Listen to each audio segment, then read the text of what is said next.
হযরতে বুজর গফারি,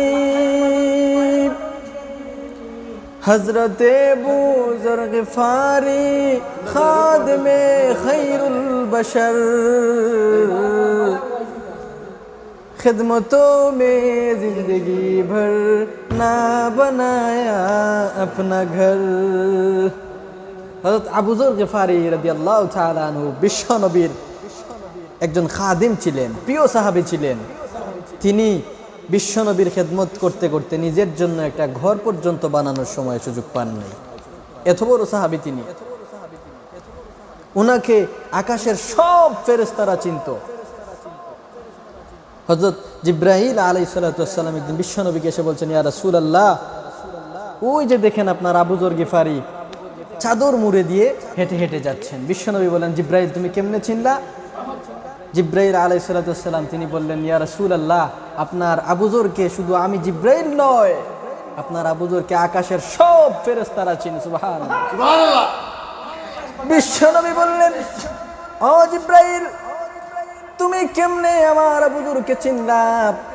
আমার আবু যর এমন কি আমল করে যে আমলের কারণে আকাশের সমস্ত ফেরেশতারা আমার আবু যর গফারিকে চিনে?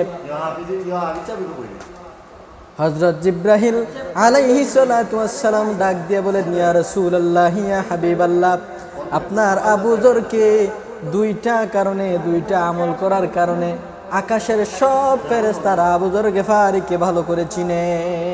এই দুইটা আমল করার কারণে। নাম্বার 1 আমল হলো, এক নাম্বার আমল হলো আপনার আবু যর গফারি প্রতিদিন সূরাতুল ইখলাস তেলাওয়াত করেন, এত বেশি তেলাওয়াত করেন। সূরাতুল ইখলাস একবার তেলাওয়াত করলে আল্লাহ রাব্বুল আলামিন কোরআনুল কারীমের 3 ভাগের 1 ভাগ খতম করার সওয়াব আল্লাহ তাআলা আমলনামায় দান করে দেন। আর 3 বার পড়লে 30 পারা কোরআন সওয়াব দান করেন।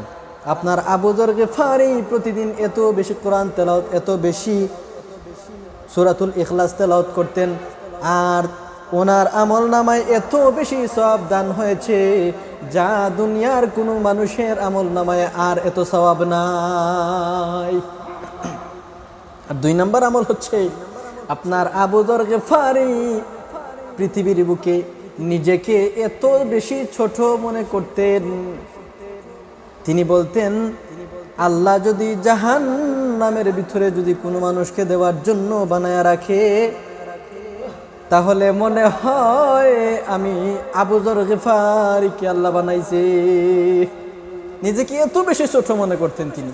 আর এই 2টা আমল, এই 2টা কারণে বিশ্বনবীকে বলেন, ইয়া রাসূলুল্লাহ, এই 2টা কারণে আপনার আবু যর গফারিকে আকাশের সব ফেরেশতারা চিনতে পারে। সুবহানাল্লাহ। এই 2টা আমল আমরা করতে পারবো তো ইনশাআল্লাহ। নিজেকে সবচেয়ে ছোট মনে করতে হবে, আর নিজেকে সবচেয়ে ছোট মনে করলে যিনি বড় বানায় দেবেন তিনি কে?